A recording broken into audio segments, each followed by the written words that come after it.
Thank you for that clarification, Bishop Benny Abante.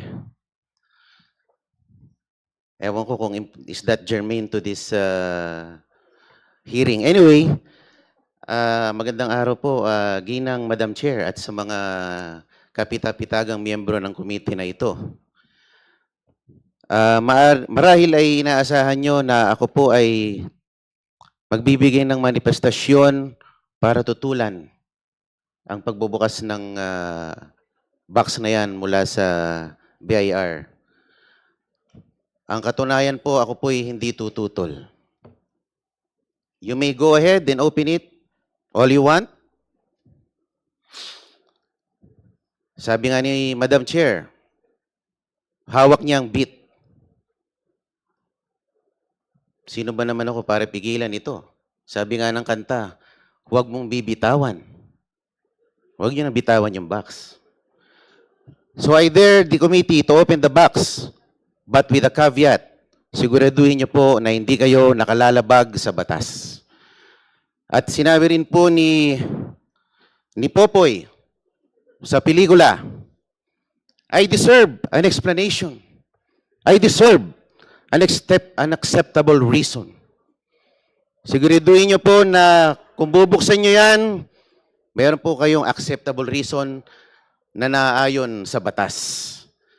At ako po ay kaisa nyo rin sa komite na ito sa paghahanap ng katotohanan.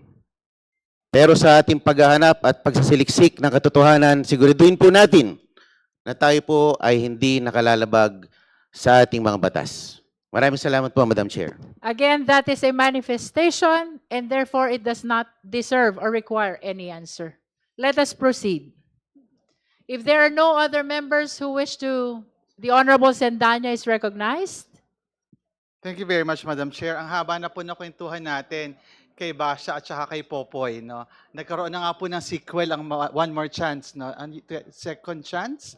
Ayan. Pero inuulit ko po, this is a second chance to hold the Vice President accountable for abuse of power at dun po sa pagnanakaw sa kaban ng bayan. At yung second chance po na ito, 2 years in the making. That's why we appeal to the wisdom of this committee to ensure that we hold her accountable.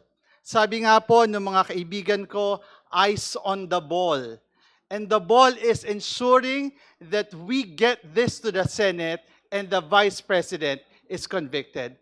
And I hope that would guide the committee in making this all-important decision. Thank you very much, Madam Chair. Madam Chair, just a very quick interjection. The Honorable Sendanya is recognized. Pasensya na po kayo. Alam ko pong hinihintay ng taong bayan yung desisyon sa pagbubukas ng kahon. Pero may nabanggit po kasi kanina na Popo at Basha na line po si Representative Marcoleta. Inattribute po niya yung explanation, deserve an explanation kay Popoy. Hindi po siya kay Popoy, linawin ko lang po. Ito po ay kay Papa P, kay Piolo Pascual sa pelikulang Starting Over Again. And I hope that as we decide on this matter, this will not lead us to starting over again. Thank you, Madam Chair.